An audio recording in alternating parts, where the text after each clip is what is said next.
बता रहा है कि वेस्ट करने वाला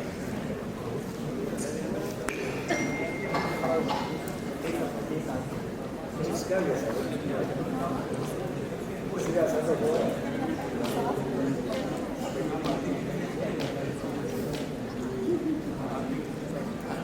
Good afternoon, everyone. So my topic over here is hypofractional radiotherapy in breast cancer. So this is the slide, one of the slides which has shown most of the advancements in the treatment techniques, not only in the radiotherapy but also in chemotherapy and immunotherapy. Every year we see one of the landmark trials are emerging up which changes the treatment pattern. So earlier, what has made the changes is that earlier everyone thought that breast cancer behaves just similar like head and neck cancer. So conventional RT treatment schedule was used in 50-25 fraction. But later on it was found out that maybe the breast cancer tumor will respond good enough if we give high dose per fractionation schedule. So the first indication that breast cancer could be safely and effectively given was by the Cohen et al. In his paper, who demonstrated that the cell lines biology of the breast cancer is very different and it is more sensitive to fractionation size as compared to other cancers like head and neck cancer. So later on, there was some of the case studies and cohort studies conducted in 1990s and they all have compiled, it was all compiled by the James et al. Cochrane collaboration and they commented on the review article that unconventional fractionation regimen did not affect the breast appearance or toxicity and it also does not affect the local relapse rate. So whenever we are treating with a new regimen, what we want is that the local control should be equivalent to the conventional fractionation which we are using, and also when we are talking of the breast, the cosmesis is one of the most important factor if the patient is treated with these technique. So we don't want to deteriorate the cosmesis and we also want to have a better visual control, and the most important thing is that we want that the underlying structures, that is the heart and lung, it should also be not be affected. So the benefit of hypofractionation is that it has a radiobiological advantage. It has been proven giving high dose is superior, and it reduces the overall treatment time. The hospital stay of a patient is reduced. It improves the patient compliance, and it is also good for the hospital point of view because it increases the resources. So now we have evolved from the conventional fractionation to hypofractionation, and earlier we used to treat the patient 5 weeks regimen. Now we have modified ourselves and now we treat patient 3 weeks or 1 week schedule. Now there is also advancement in delivery of radiotherapy. We use now IMRT technique, preventing the underlying structure, and now the most important thing, it is the partial breast sterilization. So from in 1980s, one of the first landmark trial which was conducted was the START-T trial. And then after that, there was much of the advancements and many radiotherapy schedules was introduced. And in 2000, in the millennium era, now we have a fast-forward trial where we now treat patient in 1 week. So in a START pilot trial, they had used a hypofractionation regimen in which patients were divided into 3 arms of 50-25 fractions, completed in 5 weeks, and the other 2 arms was 42.9 gray in 13 fractions, completed in 5 weeks, and other was 39 gray in 13 fractions, 5 weeks. So in this result, totally hypofractionation technique in which all the patients had to complete treatment in 5 weeks. The one of the things which they have found in START-T trial was that the local control in all the 3 arms were equal. But in 42.9 gray arm, the outcome of breast appearance, it was little bit inferior to the conventional and the 39 gray arm. So what happened that in START-A trial, they have modified the schedule, and instead of giving 42.9 gray, they have reduced the dose to 41.6 gray. So in UK START-A trial, more than 2,000 females were included of early stage breast cancer, and the major endpoint of the result of the trial was to see the local control and to see any change in the breast appearance with the photography. Also in UK START-B trial, more than 1,000 females were included. Of the disease, and the patients were divided into 2 arms of 50 grain 25 fraction and other was 40 grain 15 fraction. The combined analysis of this, both the trials, the 10-year results have came up, and the one of the things which everyone fears about hyperfractionation is that it will increase the late effects. But this does not. This was not proven in this hyperfractionation trials. So the late toxicities like breast shrinkage, induration, edema, shoulder stiffness, all these late effects, they would have shown. They did not have shown to be increased in with hyperfractionation. It favored the hyperfractionation arm with 39 grain, that is, the patient experienced less late toxic as compared to conventional. The same was true for the 40 grain arm, in which the patient tolerated better and the late effects was not seen. Also, the local control was, local regional control was comparable in 39 gray and 50 gray arm. However, it was little bit reduced in 41.6 gray arm. And in START-B trial, also the results of local regional control was comparable. The next came was the FAST trial. In the FAST trial, again, it is the authors, the researchers, they have delivered the dose in 5 weeks. 1 gram per fraction, 1 fraction in per week, and in this schedule they have made 50 gram 125 fraction, and the other was 30 gram in 5 fraction, and the third arm was 28.5 gram in 5 fraction. So what they have found out that the toxicities like breast shrinkage, induration, edema, telangiectasia, all these was more in 30 gray arm, but 28.5 gray arm was very much comparable to the conventional treatment. So they have concluded that 28.5 is non-inferior to 50 gray arm and was at that time considered as a standard. Then fast forward trial came up and the results, 10-year update of this was presented in ESTO 2025. In this, all of the patients were more than 18 years of age of early stage breast cancer was included. Patient was treated either by BCS or the mastectomy and reconstructions was allowed. The major endpoint was to see the local control and the adverse effects. They found that the local control was comparable in all the arms, and also the toxicities, that is like heart toxicities, was very much was not increased with the use of extreme hypofractionation. So they have concluded that 26 arm is comparable to 40 gray. However, the 27 gray arm, they have shown to have higher rates of firmness, shrinkage, and induration. However, no significant difference in late toxicities like rib fracture, lung fibrosis, and cardiac ischemia was seen.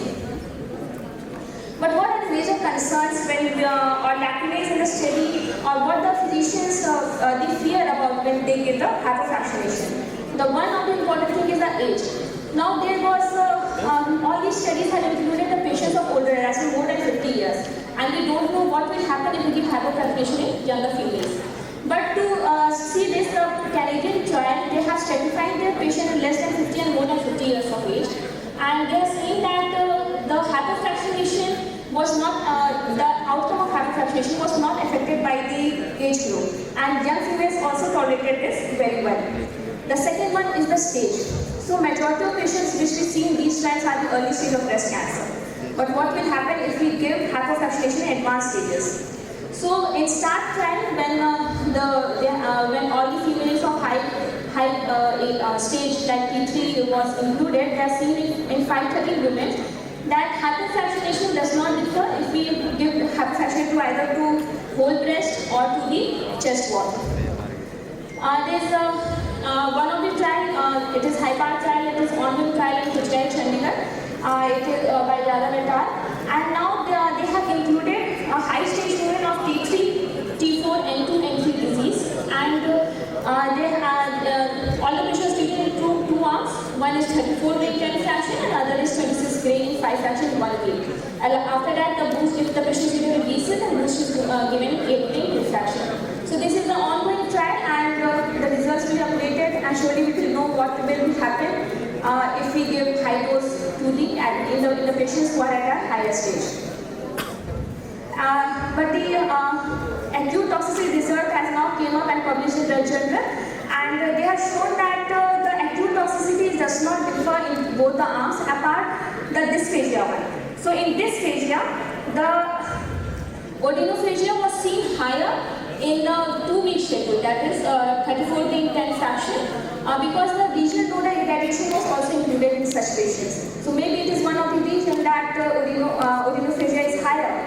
And also the dysphagia of grade 1 is seen in a 2-week schedule. So these results have established the safety of hyperfractionation in 1 or 2 weeks in patients with breast cancer in terms of acute toxicities. Now there is also always a confusion whether DCIs will have to give hyperfractionation or not.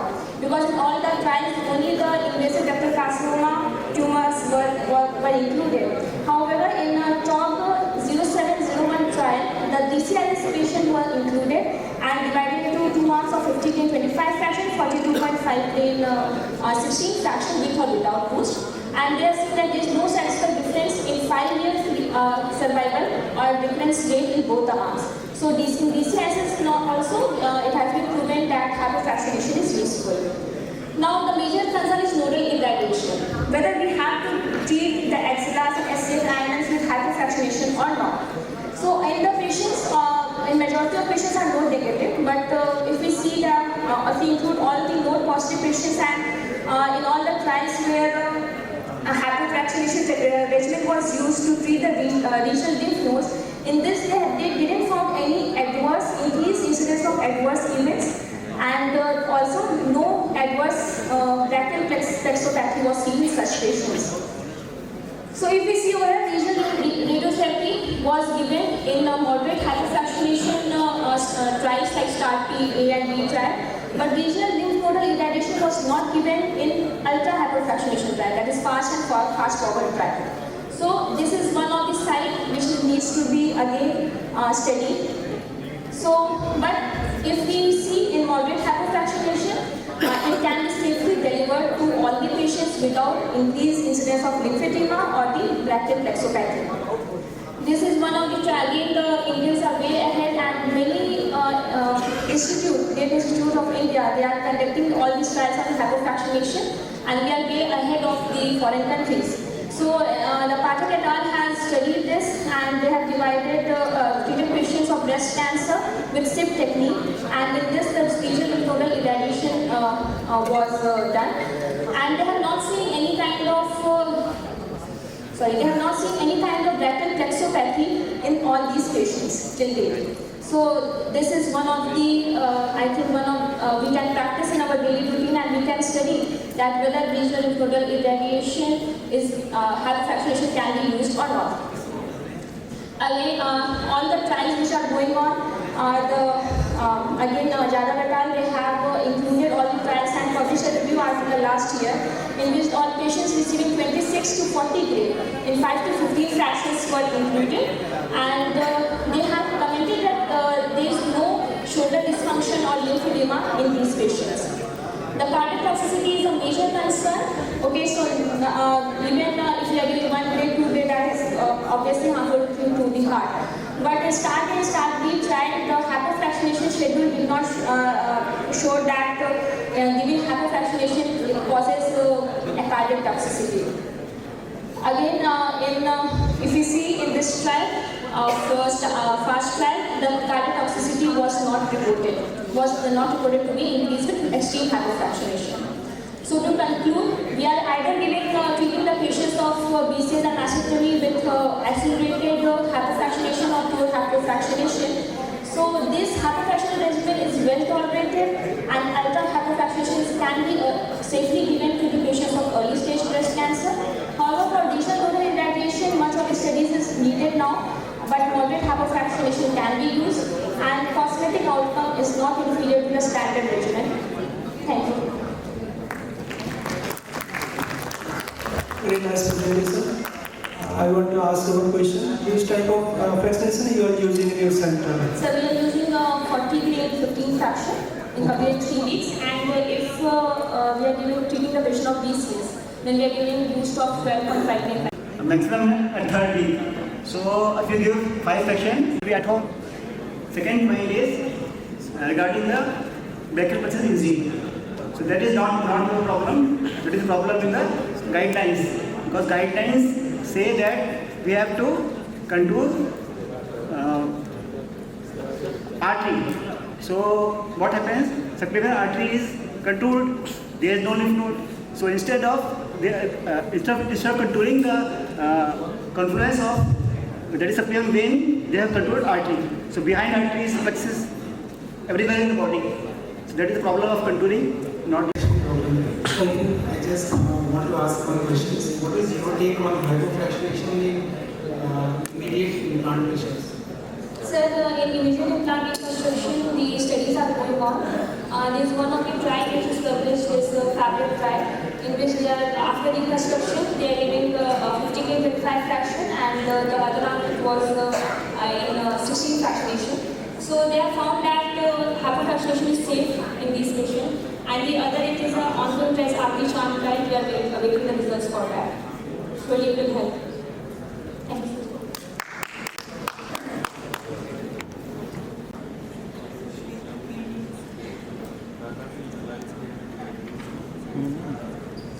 Here, at the outset, I would like to thank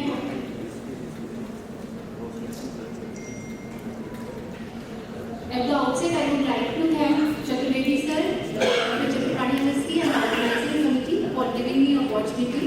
So, hypofractionation in breast cancer is less more.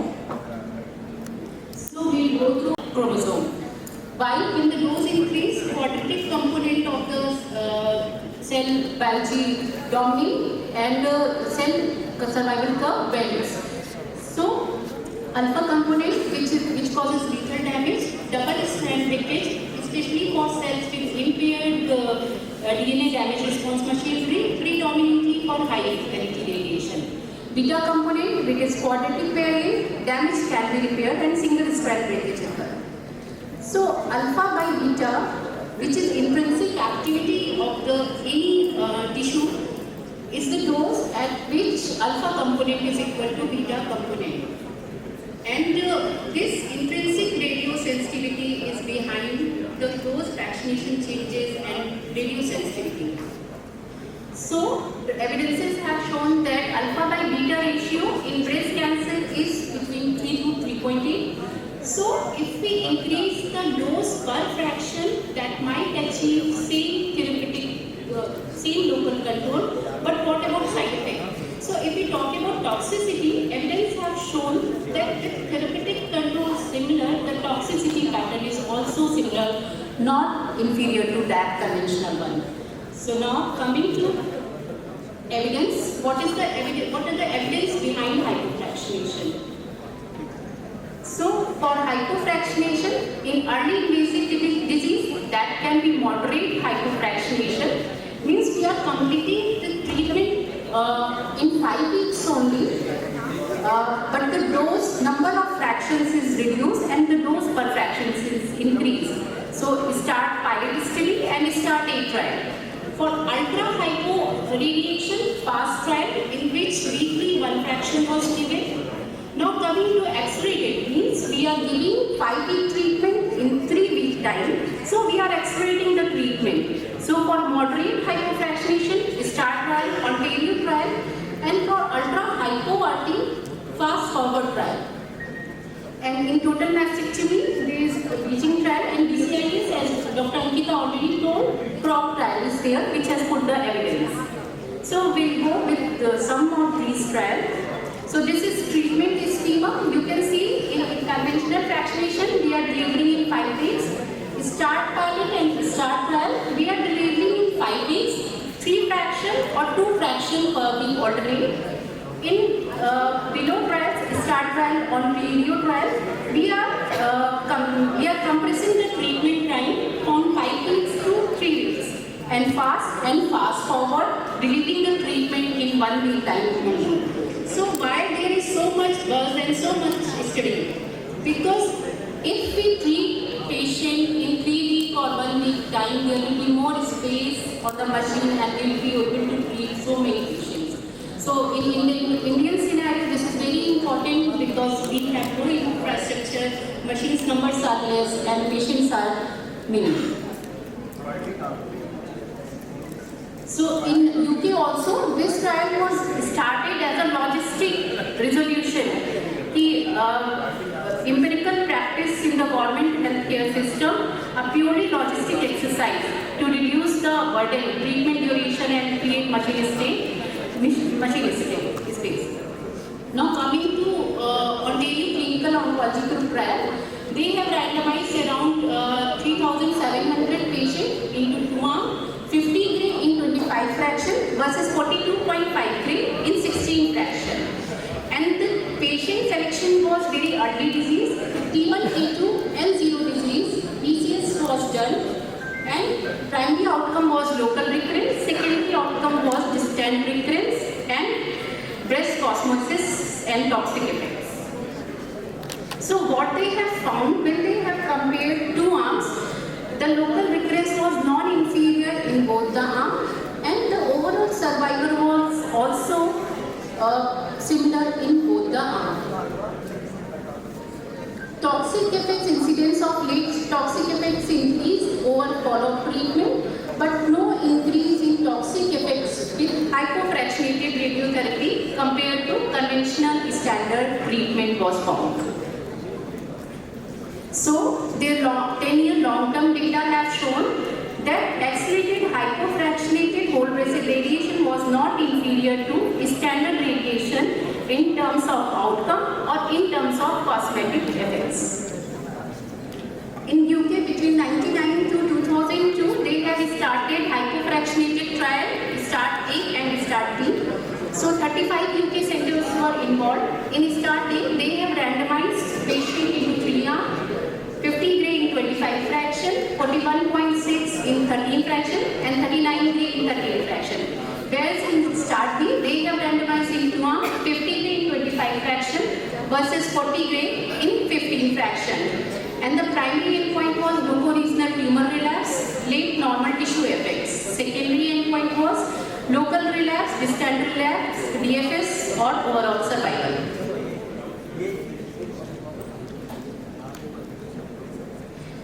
Patient included were early disease, N0 disease, most of them were N0 post BCS.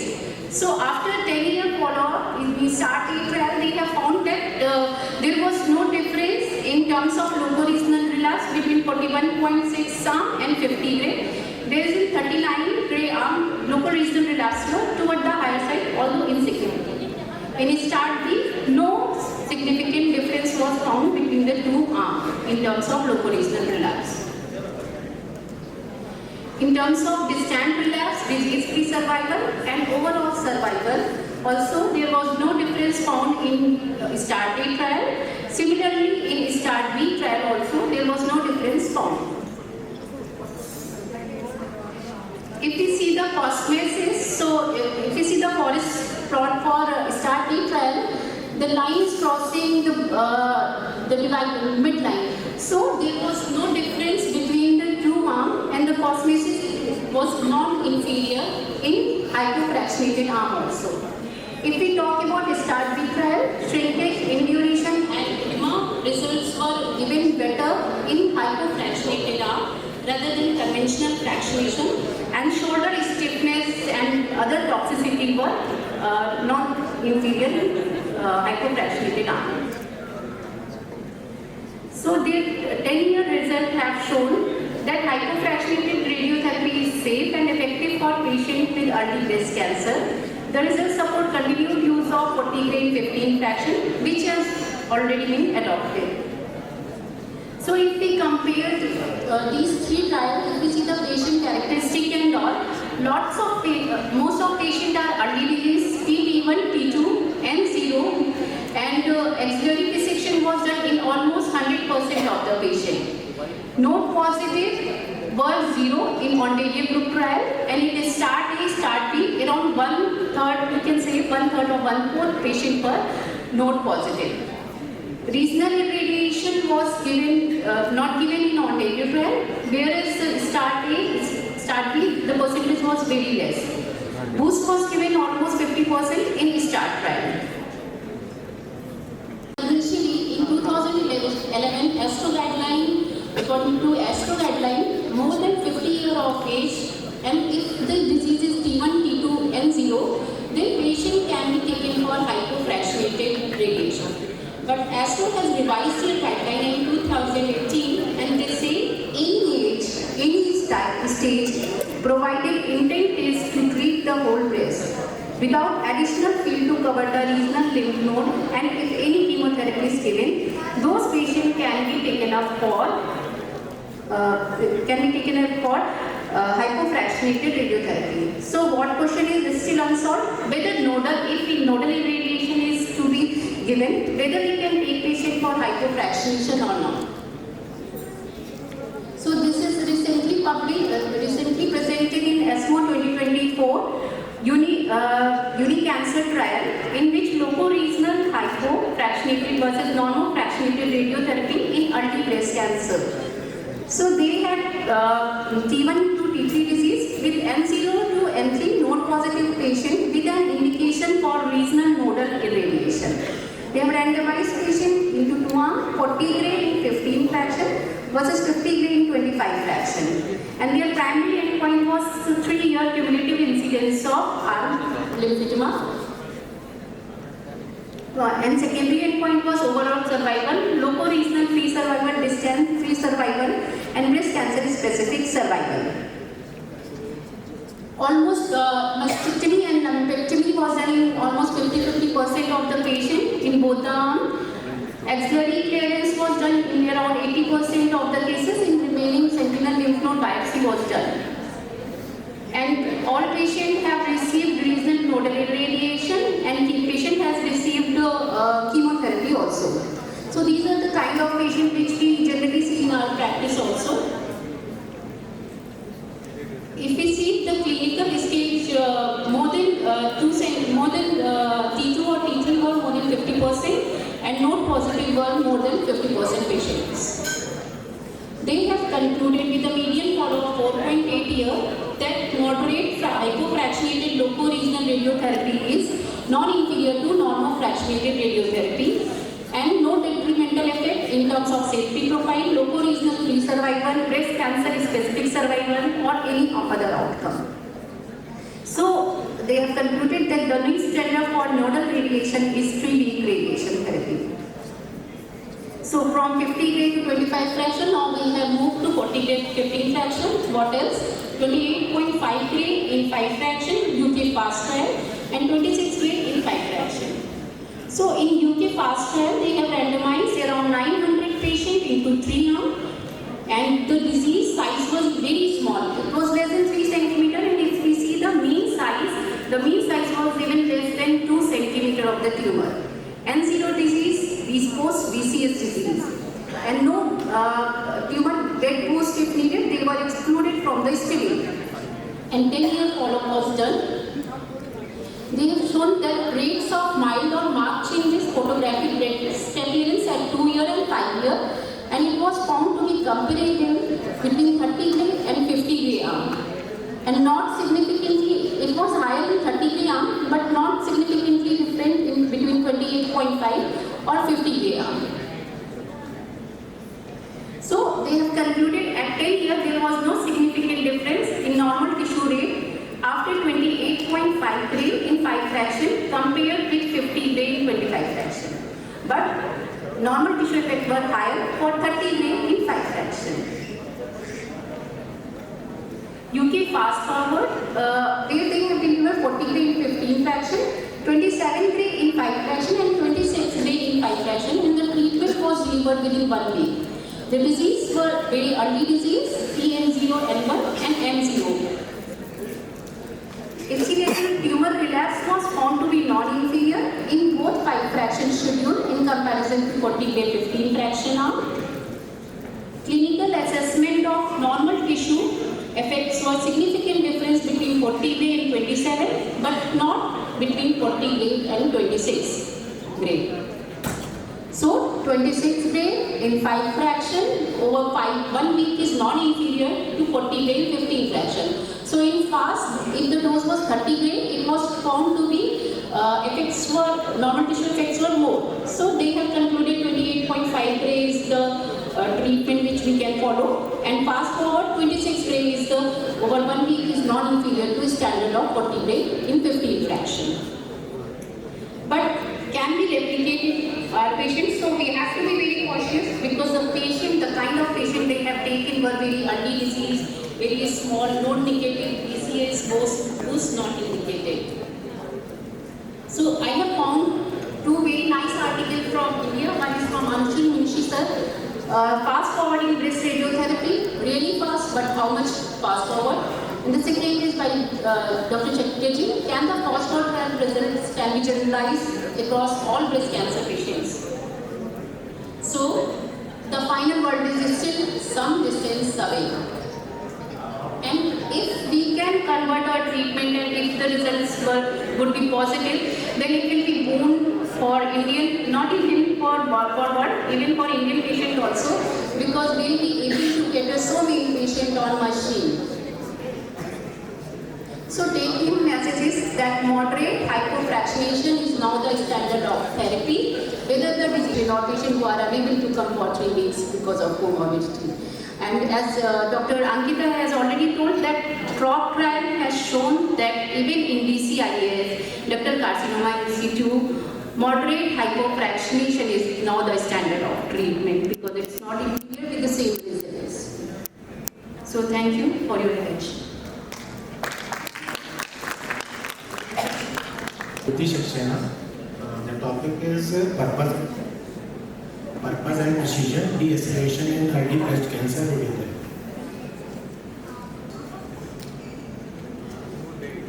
So thank you organizers for having me here. Thank you Dr. Chaturvedi sir, thank you Dr. Mamun Khan for having me here. So today I had adjuvant RT after breast cancellation surgery has improved 10-year local recurrence rates and 15-year reduction in breast cancer mortality. So I'll confine my talk to early breast cancer means T1, T2 disease and selected N1 patients. So over the time we have seen lot of evolution in breast radiation therapy. During my PG time we used to do the 2D radiation therapy for the breast, now coming to the 3D CRT and IMRT, VMET and IGRT. And these improvement in techniques have improved the dose conformity and they have reduced the high doses to OAR, and we have a better understanding of radiobiology, and now we have started playing with the fractionation schedules. We have a better technique in the mode of fourth dimension, that is DIVH, where the respiration is being taken care and the heart dose is being decreased. So by evolution of breast radiation therapy, we have achieved a reduced toxicity in these patients. And why we are talking about local recurrence risk? Trials have shown equivalent outcomes to the shorter regimens like the STAR trial, fast forward trials we have discussed already. And there are many concerns about the costs, logistics, where the every fraction is being charged. So there are many logistics, volumes, whole breast radiation therapy to partial breast radiation therapy and the regional nodal irradiation. Then the third point of discussion is omission of radiation therapy. Are there any suitable patients in which we can even omit the radiation therapy? So we'll go one by one. So if we talk about duration, so duration is standard fractionation was 5 to 6 weeks of treatment over the years. But if we talk about the last decade, we are now moved our practice to hypofractionation, that is 3 to 4 weeks of the treatment. And now data is coming for the ultra hypofractionation, that is less than a week treatment. These trials, START A, B, Canadian trials, has already been discussed in detail, and even the fast forward has been discussed in detail, so I will slightly move forward. So these are the studies, and when they have seen that the results were equivalent to the conventional fractionation, 10-year results were even published, and they have shown the equivalent local relapse rate and the overall survival rates. If we talk about ultra hypofractionation, the fast and the fast forward trial, very well discussed in the previous talks, and now we are moving towards fast forward trial. I have done 2 or 3 patients with a fast forward trial. We make very particular, we achieve the dose constraint as prescribed in the fast forward trial, and patients are getting benefit by de-escalation in a well selected patients. So coming to the de-escalation of the treatment volumes, is it needed to treat the whole breast where it has been seen that the 80 to 90% tumors occur in a 2 centimeter margin of the tumor bed? We have a better understanding of the imaging. Now our surgeons are like putting the clips, even if there is oncoplastic surgery or is a cavity, they are putting the clips. Now surgical techniques are quite refined. So is it logical to treat the area which is maximum at risk rather than addressing the whole breast? So this is the rationale of accelerated partial breast irradiation. So it's being done by invasive techniques like multi-lumen catheters application, per-op or the post-op, or the infiltration of the mammocytes where the doses were given in the tune of 34 gray in 10 functions, given twice a day for the 5 days. So the treatment is done in a 1 week. The other is the target in the Elliott trial, though not a very promising results, but they have treated with a 21 gray in a single sitting. So if we talk about target on Elliott, there was slightly higher ipsilateral breast tumor recurrences. And then coming to the non-invasive techniques, like if we talk about the rapid trial, the number of patients were quite good. There were more than 2,000 patients.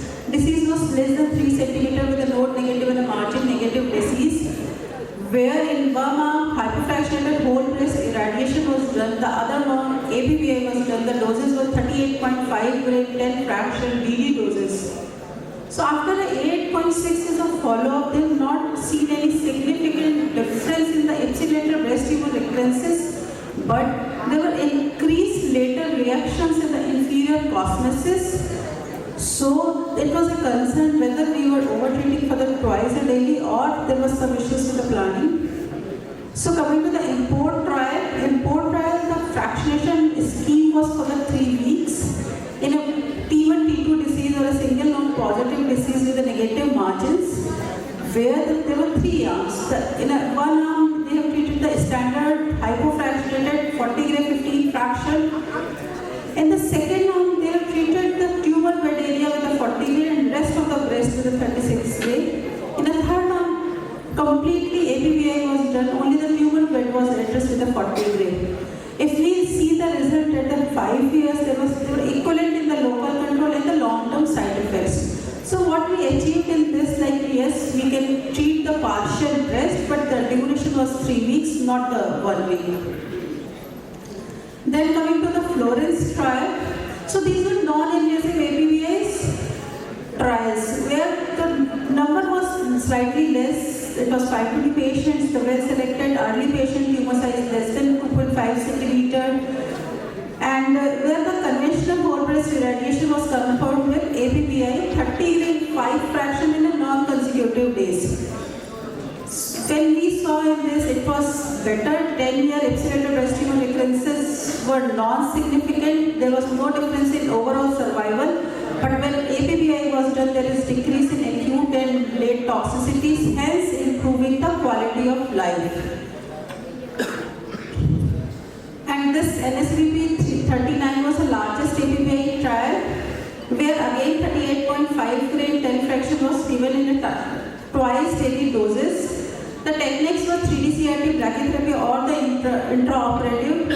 It was the same schema as the rapid trial, and what has been seen, the 10-year IVDR was non-significant, it was non-inferior, overall survival was same, but the toxicity and cosmesis was slightly worse in 3D CRT arm, but the patients who had undergone the multi-lumen catheter application or the brachytherapy, the cosmesis was very good and they have done very good. So these were the landmark trials which has addressed the ABBI, most of them I have discussed. So after these trials, there were updates from the ABS, S2 and the surgical groups, who are the right patients, ideal patients where de-escalation can be done in terms of treatment volumes.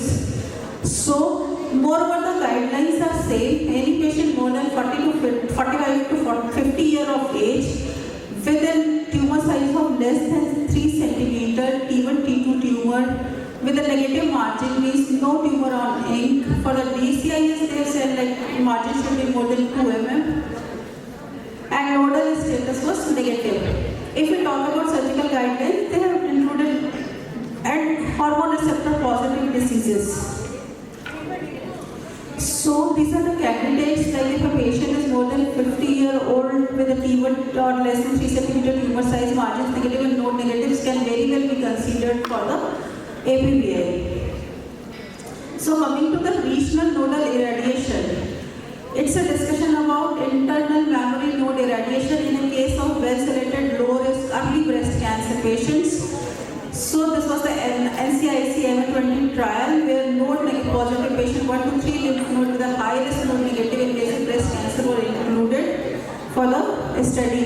The one arm, the whole breast irradiation was done, and the second arm, the nodal irradiation was also included. After a median follow-up 9.5 years, there was decrease in isolated regional recurrences by 2.2%. The distant mets were decreased, but there was no difference in the overall survival. And in the patient where regional nodal irradiation was done, there was increase in lymphedema and pneumonitis incidences. Then same with the EORCTC trial, where they have a longer follow-up 15 to 16 years. And they've also seen there is decrease in epsilon breast tumor recurrences, decrease in breast cancer mortality, but they have not affected the overall survival. And there was increase in toxicity in lung and cardiac doses, and there were increased lymphedema risk. So the conclusion was that regional nodal irradiation improves the regional and distant control, but they have not been depicted in the overall survival figures. So the benefit is modest if we well-selected, low-risk, early breast cancer patients. Probably when we go away, if we compare about the toxicity and the survival benefit, one can go away with the regional nodal irradiation. Then coming to the AMAROS trial regarding surgical de-escalation, it is a phase 3 randomized non-inferiority trial where T1, T2 disease underwent sentinel lymph node biopsy. If the sentinel lymph node was positive, in one arm complete axillary dissection was done, in another arm the complete surgical neck dissection was not done, and the patient has received axillary RT. After a median follow-up of 10 years, there was no difference in axillary recurrence, overall survival or disease-free survival, and there was significant decreased risk of lymphedema where the radiation was given rather than axillary lymph node dissection was done. So radiation can replace surgery in limited axillary involvement, and it can be a form of de-escalation because we are going away with the axillary lymph node dissection. Then post-NACT node negative disease, initially nodes were positive, after giving the systemic therapy the nodes were negative. So NSBP B51 says there was no, if the radiation to regional lymph node was omitted, there was no difference in the breast cancer free survival, distant recurrence free survival, and the overall survival, and the toxicities were lesser. So probably in a well-selected cases, we can omit the RNI like T1, T2 tumors with 1 to 2 sentinel lymph node positive patients who were treated with breast cancer therapy and the systemic therapy. Or and single node positive disease and post-NACT, they are node negative. In hormone receptor positive, HER2 negative, low grade, low genomic risk patients, one can think to omit the regional node irradiation. And we need to continue with more than 3 nodes, triple negative, which have a bad biology like triple negative, HER2 positive, lymphovascular invasion or young age patients. So the third comes to the omission of radiation therapy. So omission of radiation therapy, the first is, can we omit the tumor bed boost? So tumor beds clips, I told you, is the standard now for the breast cancer surgeries. And what is the recommendation? There are guidelines for that. When we can omit the radiation is when the patient is more than 70 years of age with hormone receptor positive tumors with a lower intermediate grade, and they have a widely dissected margin. Now again the debate is like, these are the patients who are further being discussed to completely omit the radiation therapy rather than omitting the boost. So omission of radiation therapy, now coming to the omission of radiation therapy in breast cancer patients. These are the studies in which there was no selection of biology in these trials like NSABP B21 last trial and whatever we mentioned, where the whole breast irradiation plus tamoxifen was given and in another arm only endocrine therapy was given and the whole breast irradiation was not done. And we can see in all there was a significant difference in local recurrence rate. It means actual RT was giving benefit to these patients. But when these studies were further evaluated in the form like the patients who are very low risk, like more than 70-year-old, T1 disease and the hormone receptor positive disease, like ER positive disease, and where lumpectomy was done with the clear margins.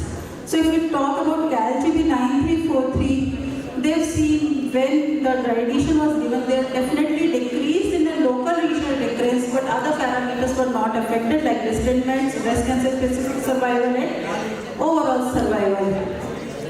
So, but one need to always discuss with the patient because these are elderly patients. If one is omitting the radiation therapy in such patients, there is always a slightly increased risk of local recurrences and how much they are comfortable to again undergo surgery at such an age.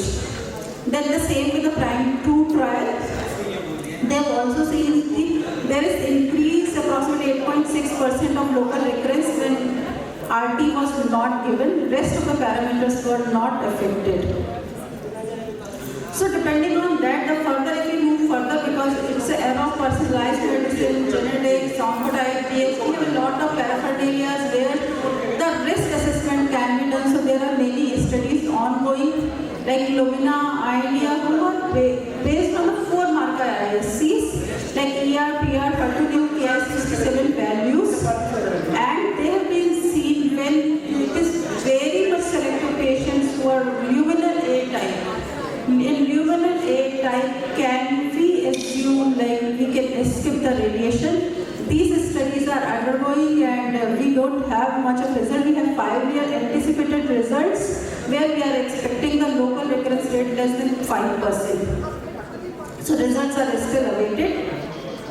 So I will say take-home message by these talks is the personalized risk-adapted radiation is the new standard because we have advances in systemic therapy, imaging, we have a better understanding of tumor biology where we can individualize the patient treatment and we can tailor their treatment. We have a shorter schedules are available which are safe and effective and well proven, 3 weeks to 1 week schedules. Part result in, if we talk about non-invasive bracket, non-invasive APBI. Regional nodal irradiation can be selectively omitted in a limited nodal disease or in a patient who have a very minimal disease, N1, axilla and post-chemotherapy, they have achieved the status of N0 and by omitting regional nodal irradiation, we can reduce the toxicity in such patients. If we talk about omission of RT, it is reasonable in a very well selected elderly and biologically favorable cases because so many trials are still ongoing and the results are awaited. But yes, in a very well selected patient, one can discuss with the patient and one can explain to them the risk of high risk of local recurrence, but that is not getting transmitted into the DFS or the OS advantage. So these are the take-home message from this. I would say de-escalation in early breast cancer should be evidence-driven. It should be biologically guided. It should be patient-centered because patient is always at the center and these things should be discussed with the patient for achieving the cure with minimal treatment burden. Thank you. But right now, if we take breast cancer where we do molecular profiling ahead, and if we find that if it is HER2 positive, the recommended treatment is to give neoadjuvant treatment comprising trastuzumab, pertuzumab, Fesco or otherwise, and also docetaxel, carboplatin, like that. And if we give 6 courses or 8 courses, whatever it be, very often you will be achieving complete response. And the surgery will be yielding no residual disease. When that is the situation, and similarly, same thing is happening in triple negative also. When that is the situation, why not we omit surgery and give radiation? Because if we go back to the old textbooks of radiotherapy by Gilbert Fletcher in MD Anderson, they used to do that. When neoadjuvant treatment is given, after that if we achieve complete response, and we have excellent imaging modalities with which it is possible for us to precisely know whether there is a residual disease or not. What's your opinion? Sir, we have basically there are large evidence for these systemic therapies, and further the adjuvant therapies are decided based on the response after surgery, whether it is partial response or the complete response. So still we are in a nascent phase to discuss to orbit radiation in such cases, but probably time to come when these things will come and we can be more wiser to discuss such issues. And in addition, Finding that surgery can be avoided. So, but what happens actually? They ultimately end up with the RT being avoided. You see, everywhere this is going on. A small study on 72 patients, we have carcinoma kidney, RT is avoided. So we are just removing our own branch very badly. Thank you. Thank you. Now I would like. So unique benefit है, biological therapy है और refractory chemotherapy से जो लोग हैं उसके लिए use होता है। पर इसमें एक ही चीज इंपॉर्टेंट है, जब ये CAR T सेल बन रहे होते हैं तो एक ब्रिजिंग थेरेपी होती है। और मैं क्यों रेडिएशन ऑन्कोलॉजी की मीटिंग में आज हीमेटोलॉजिस्ट खड़ा हुआ हूँ, तो मुझे लगता है कि हमारे पास जो नई मशीन है, हमारा लीनिक है फोर्टिस में, उसके माध्यम से हम बहुत ही टारगेटेड तरीके से 1 या 2 लिम्फ नोड साइज को बिना कीमोथेरेपी दिए, बिना पेशेंट को सिक बनाए रेडियोथेरेपी के माध्यम से हम ब्रिजिंग थेरेपी दे सकते हैं, ट्यूमर बल को रिड्यूस कर सकते हैं। और ट्यूमर बल रिड्यूस करने के बहुत सारे पेपर्स हैं कि CAR T सेल तभी काम करती है जब ट्यूमर बल कम होता है। So this is very very exciting data to suggest that people who were refractory to 4 lines, जिसके पास एक ही रास्ता था मृत्यु, उसमें 60% लोग ठीक हो गए। ALL हो और NHL हो, BNHL में diffuse large B cell lymphoma, follicular और मार्जिनल जोन और मैंटल सेल लिम्फोमा की क्लिनिकल ट्रायल्स बढ़ती जाती है। तो की इंपॉर्टेंट इश्यूज इसमें अगर हम देखते हैं कि समरी स्लाइड में हमारे पास बहुत सारी टॉक्सिसिटीज नहीं थी। तो सेफ CAR T सेल जो इंडिया में निर्मित हुई और जिसके माध्यम से लोग ठीक हुए, जिसमें ये दिखाता है कि CAR T सेल के बहुत सारे टॉक्सिसिटी नहीं है। And similarly persistent CR at 6 months is equal to PFS। और अगर हम देखते हैं ये नए डेटा, जैसे 73% लोगों को रिस्पॉन्स आया। ये वो लोग हैं जो ALL में पोस्ट ट्रांसप्लांट रिलैप्स हो चुके थे या ट्रांसप्लांट नहीं हो रहा था। जितना ट्यूमर बल कम होता है उतना अच्छा होता है। ALL में हम ट्यूमर बल को रेडिएशन से रिड्यूस नहीं कर सकते, बट लिम्फोमास में हम ट्यूमर बल को कम कर सकते हैं। सो ये की फाइंडिंग्स थी ALL की। सिमिलरली अगर हम NHL की डेटा देखते हैं तो ये पेंटा रिफ्रैक्टरी केसेस थे, 53% लोगों को इसमें बेनिफिट मिला और 1 साल के ऊपर 45 से 50% लोग जिंदा है। तो जो 100 का कोहॉर्ट था जिनकी मृत्यु होना निश्चित था, CAR T सेल ने और bite therapies as we come by, जिसमें ग्लोफिटामैब नई दवाइयां आ रही हैं, वो 50 से 60% लोगों को बचा पा रही है। तो form of 4th line refractory patients they are moving up, mean tumour volume less होता है, बेटर आउटकम होता है और प्रायर थेरेपी लाइंस कम होती है। मतलब 5 लाइन की वेट मत करिए। अगर आपका लिम्फोमा पेशेंट है जो कि 12 महीने में रिलैप्स कर चुका है, उसको आप रेडियोथेरेपी के माध्यम से प्लस CAR T सेल के माध्यम से 60% 1 साल का प्रोग्रेशन फ्री सर्वाइवल दे सकते हैं। So this is what it shows and this is what the CAR T cell persistent data shows, and this is where we look the early expansion of the CAR T cell takes place and kill the bad cells. CAR T cell treatment is individualized, targets are possible, multiple targets are being worked at. Brain tumour में अगर आप में से पूछे 2035 में अगर एक conference दोबारा होगी तो आप बिलीव करिए कि हम GD1 के अगेंस्ट में ग्लियोब्लास्टोमा में CAR T सेल यूज करेंगे। अगर मैं आपको बोलूं आपका ग्लायोमास वगैरह में CAR T सेल के टारगेट्स आज की तारीख में आपके पास आ जाएंगे। सो this is how things are happening, and sample of CAR T cell therapies which we are doing at Fortis is CD38 and BCMA, which is for the myeloma, and CD19 for B-cell lymphoma and leukemias. And this is how the entire treatment works for the patients at this present moment of time. So this is T-cell harvest, engineering takes place, cell delivery within 19 days, it's like a plain simple infusion. Lymphodepletion is what is important, what is called as debulking. That's the where role is of radiotherapy. Highest role अगर किसी में है तो radiotherapy का role इस डीबल्किंग में। सो हमारे को जाके अपने अपने रिस्पेक्टिव सेंटर्स पे अपने हेमेटोलॉजिस्ट से बात करनी चाहिए कि रेडियोथेरेपी का रोल हम इसमें कैसे करें। And infusion happens and CAR T cell के कॉमन साइड इफेक्ट्स में सीआरएस है, मुझे लगता है कोविड के बाद सबको सीआरएस टैकल करना आता है। Similarly onset of CRS early होता है। न्यूरोटॉक्सिसिटी एक कॉम्प्लिकेशंस कई बार हो सकती हैं and these are the long term follow ups. So conclusion is that CAR T cell is making strides and this is where we work a beautiful center, and this is the team which makes it happen. Right from the 3-day genomics, which is the world's fastest, to the CAR T-cell therapies, everything is now available at Fortis. And these newer therapies are helping people to live longer. तो एक वो message बहुत ही simple है, हमारे पास नित नए तरीके से नई दवाइयाँ और नई पद्धतियाँ आ रही हैं, जिसके माध्यम से टॉक्सिसिटी कम हो रही है, दवाइयाँ सोफिस्टिकेटेड होती जा रही हैं और हमारा सर्वाइवल बढ़ता जा रहा है। With the help of all of you across Uttar Pradesh, we hope that we'll be able to do more radiotherapy bridging in patients of CAR T-cell as we go back respectively with this simple plain message. With this, thank you everybody for accommodating me, thank you for listening me, and thank you for showing your love onto us. Thank you. Thank you, sir. There is one time infusion and that no. दो fork है, एक plasma cell को पकड़ता है या B cell को पकड़ता है और टी सेल को पकड़ता है, दोनों को पास लाता है और दोनों को मरवा देता है। So by therapies has to be given continuously, CAR T cell has to be given only once. And the future, if you are interested, believe me, develop CAR T cell centers at your center, because the CAR T cell is the future for solid oncology.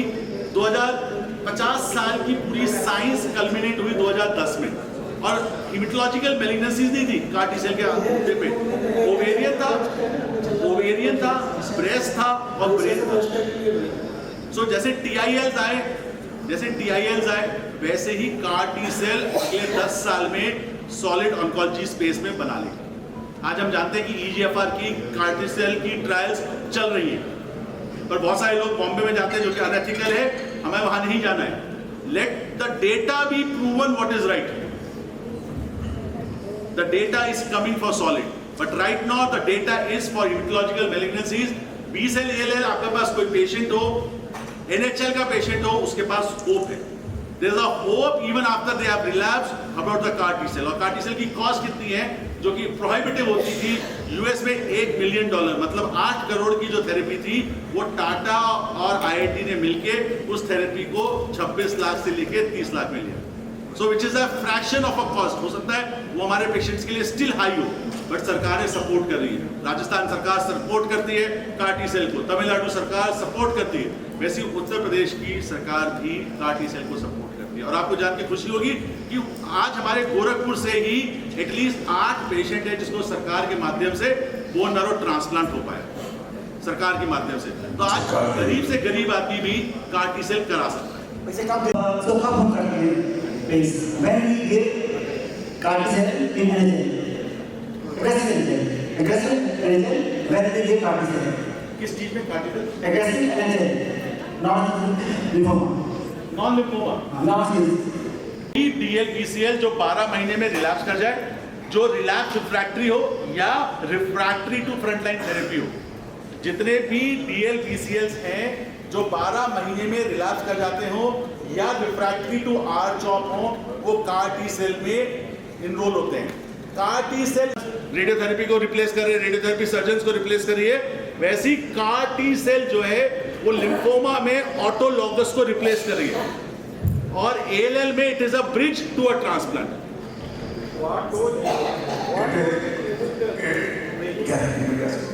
कैसा? Very impressive. What is your concept and what is your suggestions? Sir अभी पहला simple है CAR T cell। आपको इंप्लीमेंटल stage में हो जहां पे आप CAR T cell टाटा और IIT की जो बनी है जिसे इम्यूनोएक्ट कहते हैं, उसको लेके अपने सेंटर में आप डालने की कोशिश करिए, ट्रांसफ्यूज करने की कोशिश करिए। पहला। उसके बाद अगले सेंटर पे अगर आपको बनाना है तो आपको PhDs के साथ मिलकर लेंटिवायरस की GMP लैब बनानी पड़ती है और आप CAR T सेल बना सकते हो। और भारत सरकार डायरेक्ट आपको फंडिंग दे रही है to develop CAR T cell model. तो अगर मैं आपको एक एग्जांपल दूं, चाइना में at this present moment of time 566 centres हैं जो CAR T सेल की क्लिनिकल ट्रायल के लिए इनरोल्ड है। इंडिया में कितने CAR T सेल इस समय इनरोल्ड है? 2 बना सकते हैं आप। CAR T cell not like a bone marrow transplant centre कि आपने कमरा बनाया और बोन मैरो ट्रांसप्लांट कर दिया। इसमें GMP फैसिलिटी लगती है जो कि लेंटिवायरस बेस्ड होनी चाहिए, PS4 टाइप, जो आपके सेल को ट्रांसफेक्ट करती है। So what is the background of your scientist? Sir PhD sir, biotechnology. PhD biotechnology and PhD biotechnology. and how much time it will take? Sir it will take sir 3 से 4 साल लगता है sir. Rahul पुरवर ने जिसने पहली CAR T सेल देश की बनाई, उसने 2013 से स्टार्ट करके 2023 में पहली क्लिनिकल ट्रायल सक्सेसफुल करी। बट उसने पहली बार 10 साल में करी, तो अगला बंदा उसको 5 साल में करेगा और शायद चौथा बंदा उसको 2 साल में कर देगा, क्योंकि टेक्नोलॉजी बहुत रैपिडली एक्सपैंड होती है। So what is the midway for the people?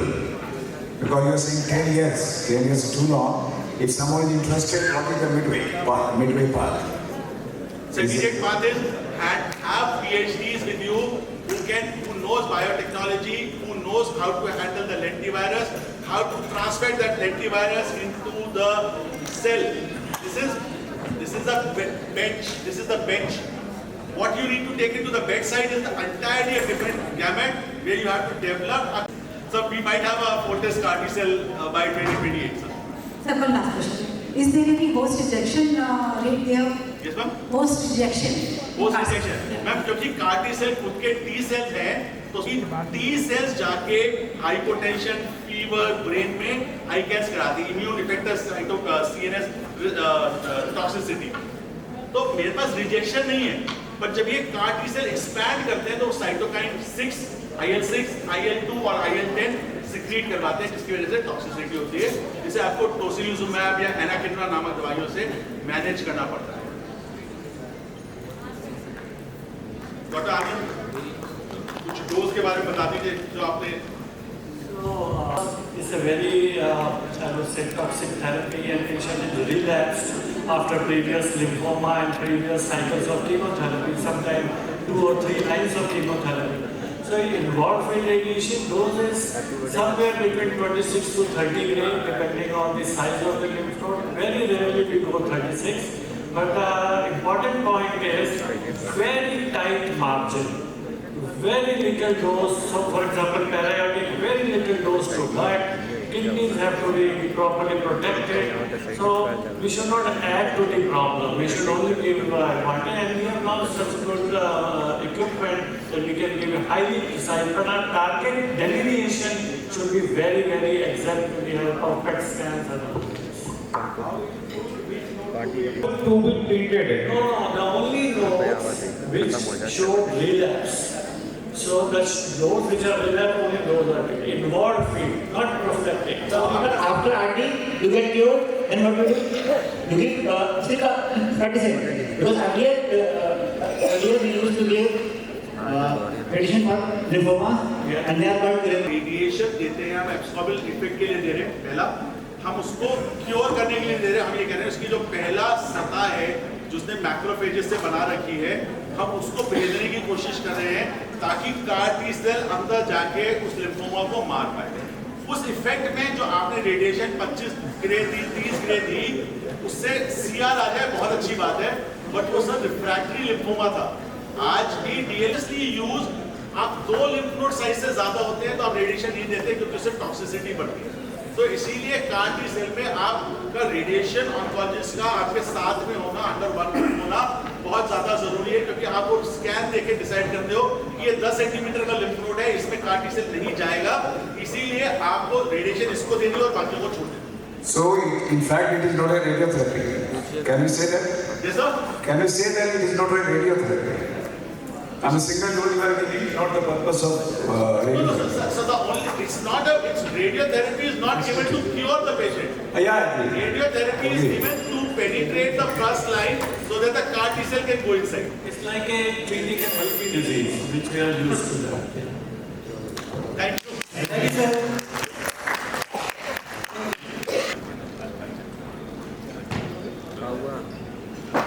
खत्म हुआ breast cancer. Can I have the slides, please?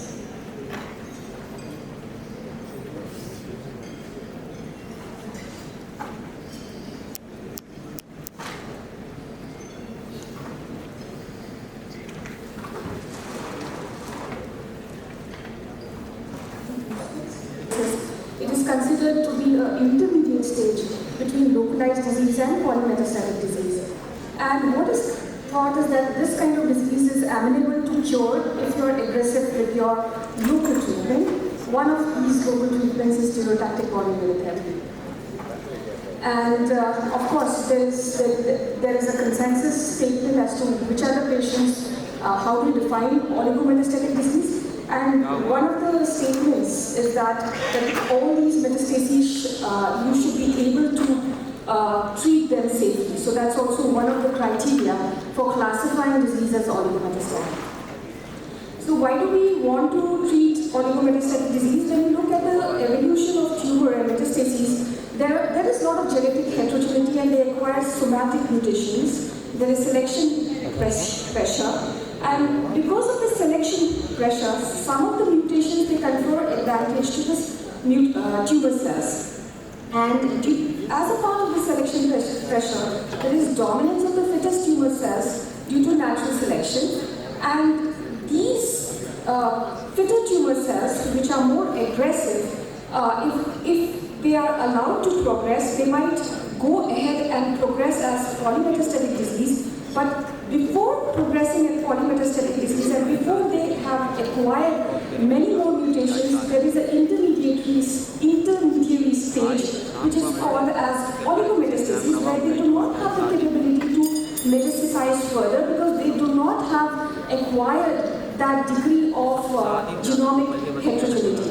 And it is this stage that if you capture the disease in this particular stage where of limited metastases and if you treat them aggressively, there is amenability for cure.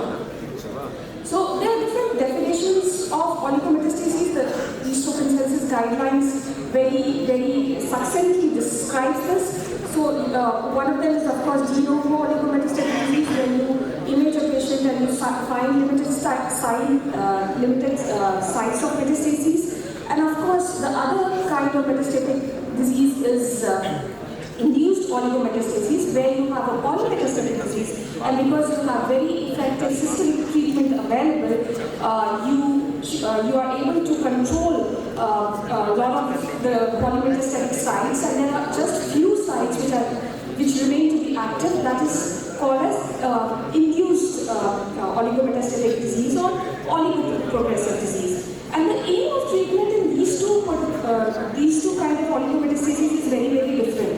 In a de novo oligometastatic disease, the aim of treatment is to achieve cure, whereas in an induced oligometastasis or in oligoprogressive disease, the aim of treatment is not to possibly achieve cure, but the aim of treatment of doing SBRT or any kind of local treatment to the metastatic site is to ensure that the patient can continue on the same systemic therapy for a longer duration of time. And these progressive sites are effectively taken care by SBRT. Unfortunately, because of the genetic heterogeneity, there are no validated biomarkers that are available to us which can actually help us differentiate between a true oligometastatic disease and polymetastatic state. The only thing that we have as of now to define oligometastatic disease is imaging. SBRT, I think the crowd over here knows very well as to what SBRT is. The key features of SBRT is that it gives fewer treatment sessions, it is highly focused radiation, and it is of course suitable in various locations. You have a lot of dose heterogeneity and you give high dose refraction. And of course the benefits are also well known that with SBRT to the local site, most of the sites, the local control is to the tune of about 90%. The survival benefits in some of the tumor sites, for example, prostate and lung cancer, in treating these oligometastatic sites aggressively with SBRT is known, but in breast cancer it is not not very well known, but certainly there is a progression-free survival advantage. It is minimally invasive, and because there is no intervention involved in terms of injections, etc. Or for example, surgery for the oligometastatic site, which is a very intense intervention. SBRT generally to the metastatic sites preserves quality of life very well. And the evidence, unfortunately, in breast cancer for treating the oligometastatic disease is not very, we don't have good evidence. One of the trials, the BR002 trial, where in patients of oligometastatic breast cancer, they were treated with standard of care systemic therapy versus standard of care systemic therapy along with SBRT to the metastatic sites. And unfortunately, this trial was a negative trial where there was no overall survival advantage or a progression-free survival advantage. The SAVOR trial, which is the most common trial which is used for treating oligometastatic disease with SBRT, and that's why we propagated when the radiation oncologists are treating oligometastatic sites with SBRT. Unfortunately, when you look into the trial design, the majority is driven by prostate cancer. Very few breast cancer patients were a part of the trial. Only 13 patients were of breast cancer. And of course, you have to be careful with this kind of treatment, even in a trial setting. Such a good trial, the grade 5 toxicity can be to the tune of about 4 to 5%. This is the BR002 trial, and here about 120 odd patients. It's a phase 2 trial that were randomized to standard of care chemotherapy versus standard of care chemotherapy plus SBRT. And this trial, when it was reported in 2022, did not hold a progression-free survival advantage. And the reason why this advantage, the quote, was not seen is because the standard of care chemotherapy arm did very, very well. And what the conclusions of the trial was that routine use of SBRT in oligometastatic breast cancer is not recommended. There are some additional considerations about this trial. Of course, one of the considerations was that the systemic therapy arm, it did generally much better than it was expected. Most of these tumors, they were not de novo oligometastatic disease, they were recurrent metastatic disease, and probably they had a very resistant clone. 81% were ER positive breast cancer, and they have a very good systemic therapy option available, so possibly this did not work. And in fact, in TNBC, only 8% of the patients were triple negative breast cancer in this particular trial. Doing SBRT was in fact detrimental, because when you were doing SBRT, you were interrupting the systemic therapy. The second kind of oligometastasis, that is regarding true de novo oligometastasis. This is the second indication is, of course, using SBRT in oligoprogressive breast cancer. Again, the data is very, very limited. We have two trials, the CURB trial and the AVATAR trial.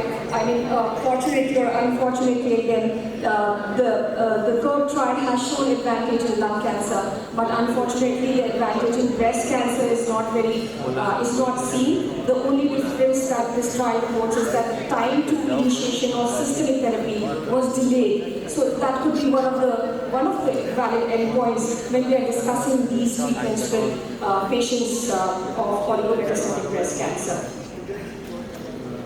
This is the AVATAR trial, when again, the only positive finding of this trial was that with the use of SBRT, you could delay the change in systemic therapy. This was a phase 2 trial with 24 odd patients. And again, when we talk about safety of SBRT, it is very well known that it is a very safe technique, and in a registry setting, the grade 3 toxicity with this kind of treatments, if you are very careful, is to the tune of less than 1%.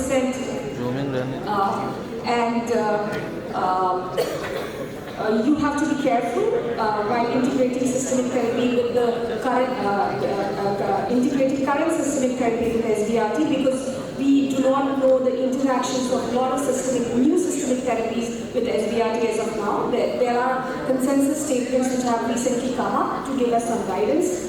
And my concluding slide is, yes, it is very effective as a modality. in controlling the asymptomatic distant metastasis with limited grade 3 toxicity.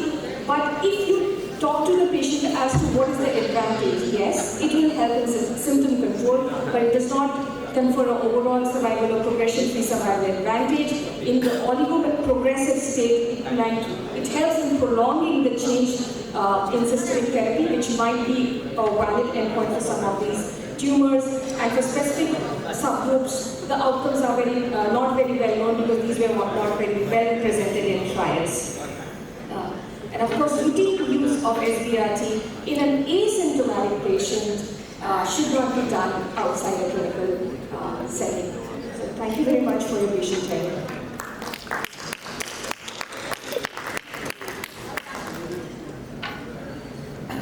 Thank you. So regarding the sequencing of SBRT, at least in breast cancer, the sequencing studies are not available to us. But in HCC, the sequencing studies are available, and what they say is giving SBRT first is beneficial because it converts a cold tumor into a hot tumor, followed by giving systemic therapy. But in breast, the data is not available. Most of the trials have given standard of care systemic therapy, followed by SBRT.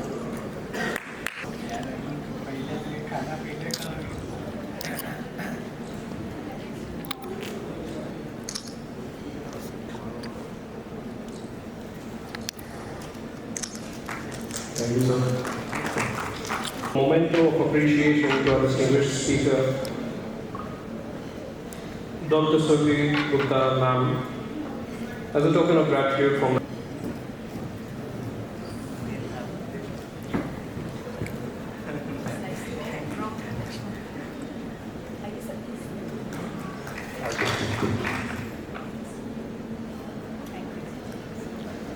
May I now, with due respect, invite our chairperson.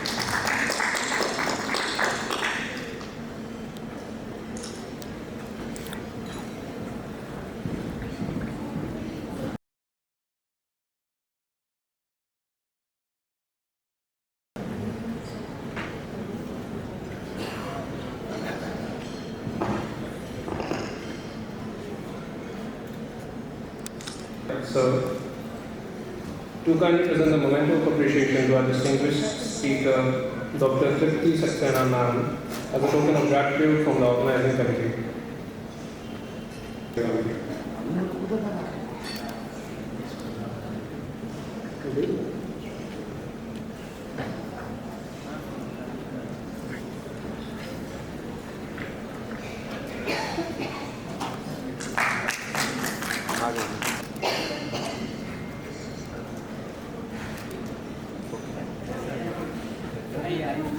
Hello sir सामने करने में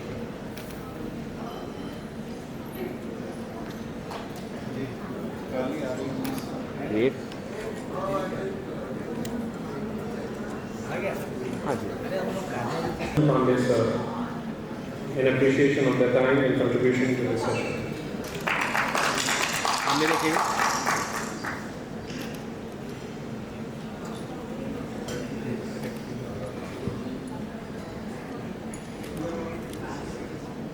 Okay.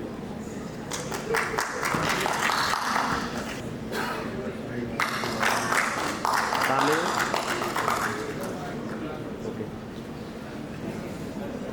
सामने देखिए wait sir इधर देखिए अब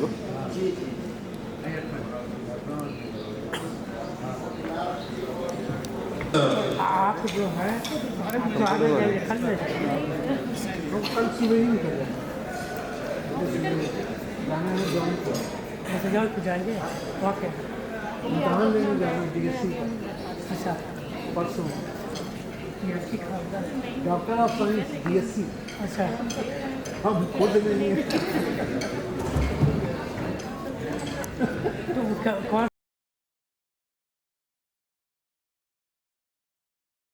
Participants are requested to please be seated so that we may begin without further delay.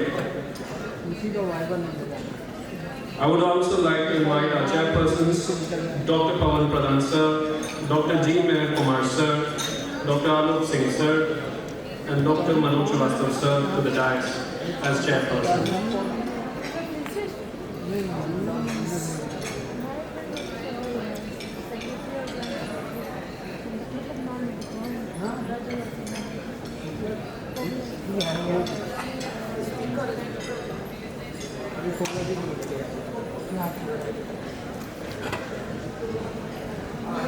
Chirag Jain.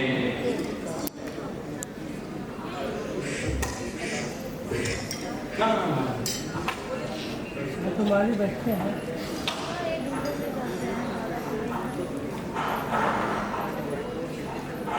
If he is not around, shall I go for the next speaker?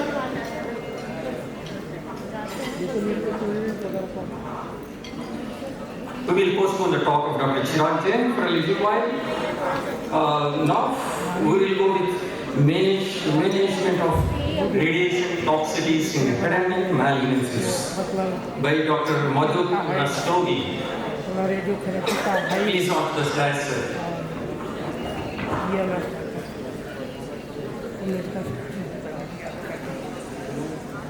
So he is a professor and head RML hospital at Lucknow and have various publication and very great teacher.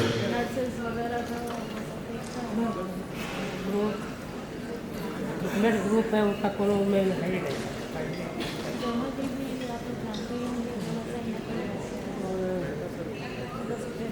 और नहीं रहता और काम भी इतना लाभ देते हैं Mike, please. Please help.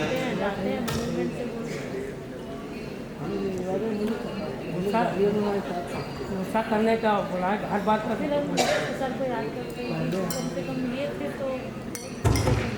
Yes, now it's Good over. afternoon. I think we signed now 6 minutes. 6 minutes. So from 20 minutes I have been reduced to 6 minutes. Please reset the timer, please. No, I think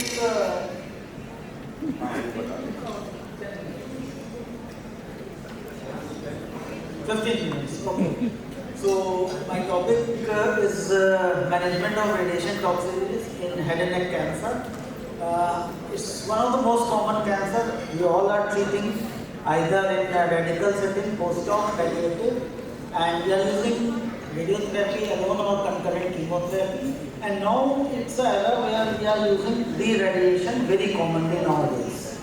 And we have to make a balance between TCP and NTCP.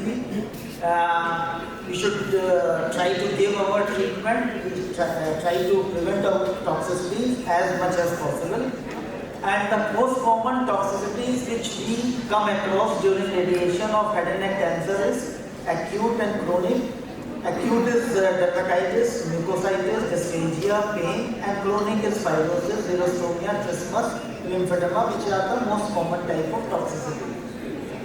And these are the system by which we grade the toxicity, WHO, RTOG, and common toxicity criteria. Time to time it has evolved, and this is the most common toxicity which we face in our day-to-day practice in head and neck cancer, that is oral mucositis, which is an inflammation of oral mucosa.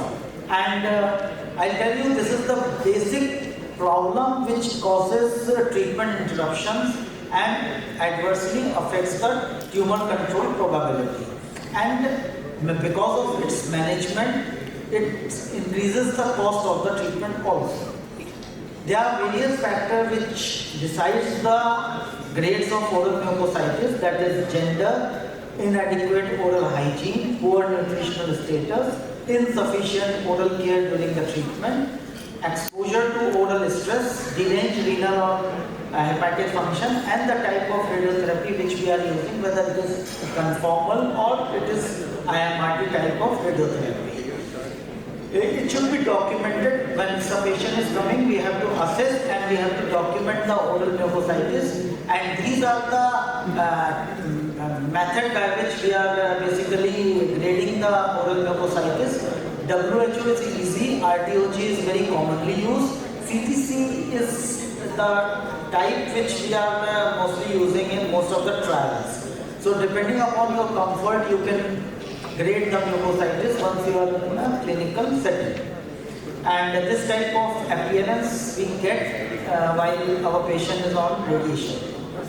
So now question comes, how to reduce the oral mucositis and increase the compliance of the treatment. So, time where we can act, it is before starting the treatment and once the treatment has started.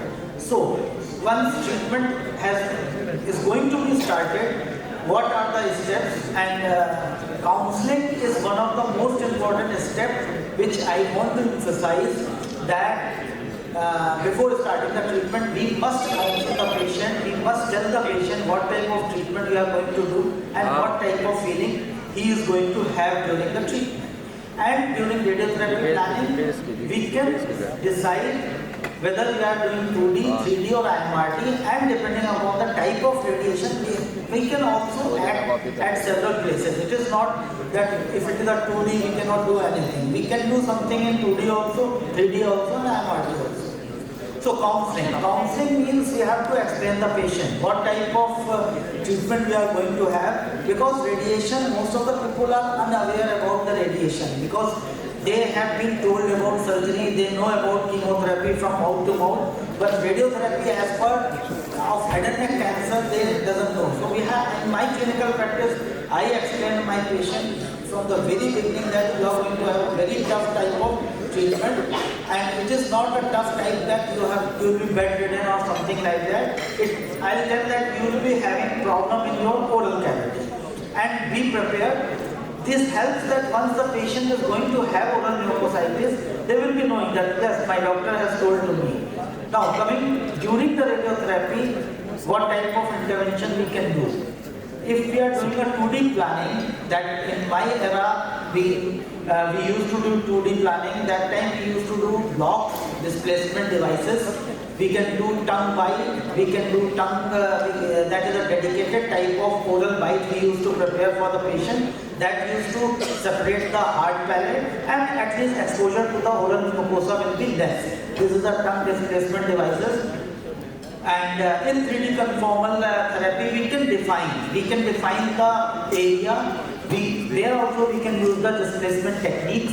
In 3D conformal technique, suppose if in a buccal mucosa patient and it is the early stage, we can use epigastrial. So half of the oral mucosa will not be exposed, so incidence of oral mucositis will be less. Now in IMRT era, we can go for delineation of oral mucosa, because we can define that this much oral mucosa is going to be included in the field, so we can reduce the toxicity.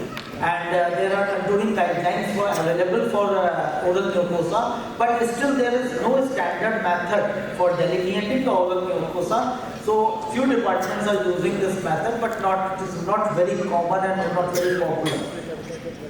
Now, once radiation has started and patient is receiving radiotherapy, so during this time, the action is how you manage. For that, first the guidelines which has been given is by NASCC, that is Multinational Association of Supportive Care in Cancer. They have advocated and updated the guidelines for treatment of chemotherapy and radiotherapy induced oral mucositis. And lastly, it was given in 2019 and 20, which we are using right now. So, if we see the guidelines, they have given certain guidelines, and they have given the evidence also, whatever we are using in clinical practice. So, first and foremost is the professional oral care, which I have just highlighted, that we have to counsel the patient and we have to do a basic oral care before starting the treatment. We have to do a meticulous pre-treatment assessment, which we popularly call as dental hygiene. For that, we basically refer our patient to the dental department. But we must know that what we are expecting from them to do.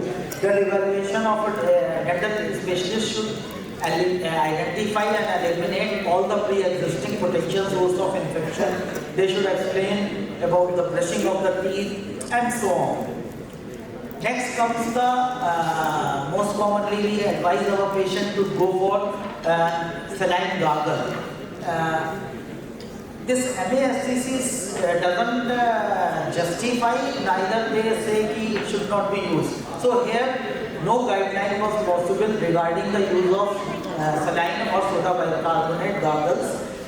But as a matter of fact, that saline gargle is made with salt and water, So it smoothens, it maintains the oral moistness. So dryness will not be there. And soda bicarb is also the home remedy which can be made at home. If viscous saliva is there, it helps in soothing effect. So for conclusion is that you can still advise the patient for saline gargle and soda bicarb depending upon the situation.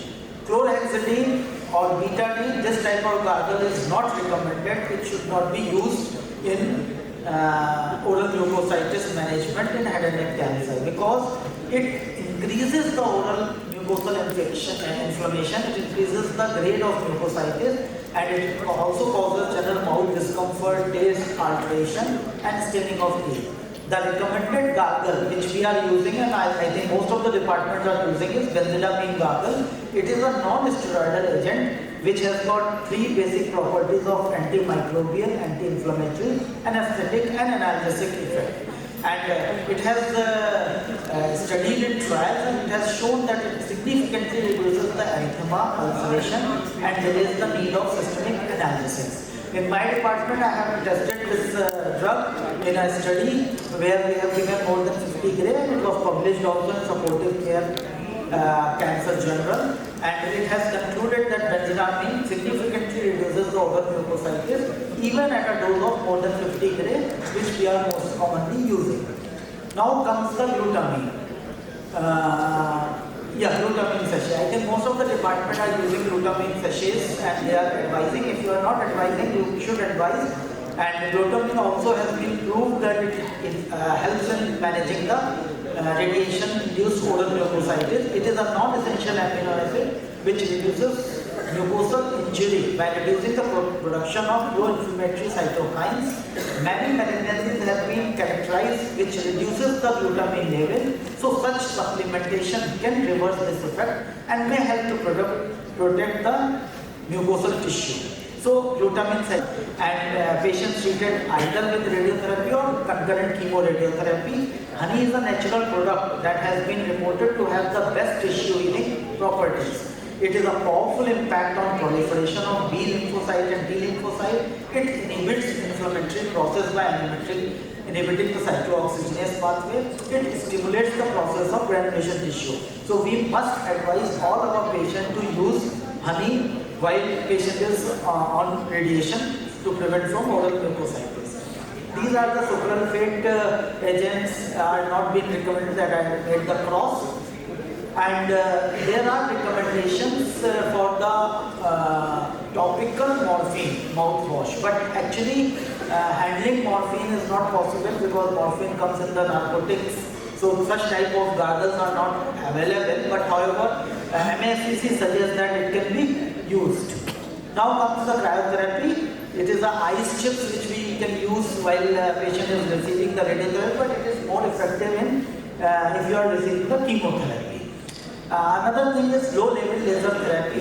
LNLT is not being routinely used in many departments, but it has been found that this low level laser therapy, which is soft laser, has got a very useful effect on managing the oral mucositis. And many trials have been done which says that it is effective. Now another problem comes the pain management. I'll just suggest that if no patient should have pain because of anything in malignancy, if patient is having pain during oral mucositis, you can use all type of painkillers. Even you can go with fentanyl patch also, morphine also. Now another thing is infection. If because of immunosuppression, there will be different type of infection. We have to clinically assess the oral cavity, and depending upon the need, we should treat the patient. Hydrogen peroxide rinses can be used depending upon the need if infection is more. Now, next thing comes the radiation dermatitis. This type of skin reaction is most commonly seen after a week or 2 weeks. And we have to advise the patient that general instructions everybody is giving that we should not wear tight-fitting clothes. But I suggest that patient should be advised to keep it clean also. Washing has got a very good effect and it allows patients to continue their normal hygiene and routine, and it reduces the stress and social isolation. So patients should be advised to keep his skin clean. We can use topical corticosteroids, and so many agents are available in the market, and I have just copied. These are the commercially available moisturizing lotion, and you just see how many things they are having. It is very difficult. I just copied. So this type of lotions can be used during radiotherapy, and they have got a good effect.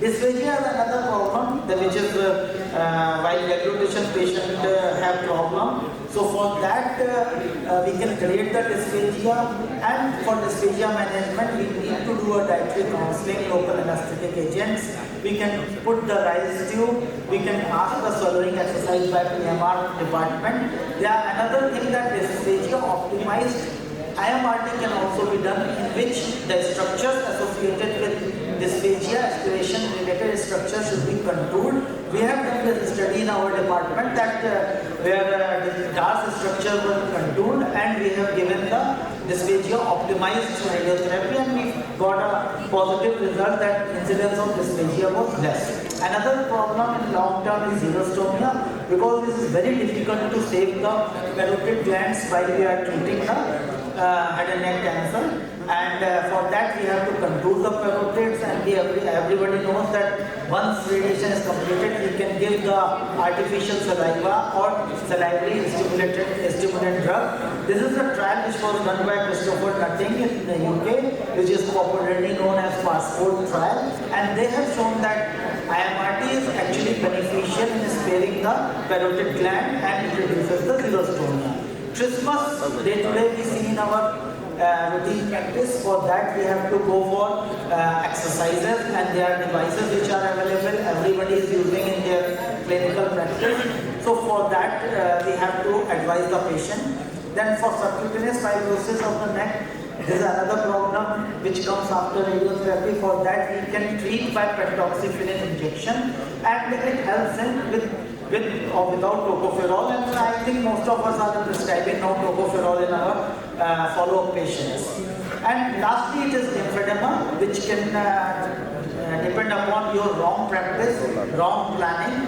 While radiotherapy planning, we should leave nape of the neck, so that in longer duration there should be no lymphedema, and this type of picture should not come. So to conclude my talk, I just want to emphasize once again that a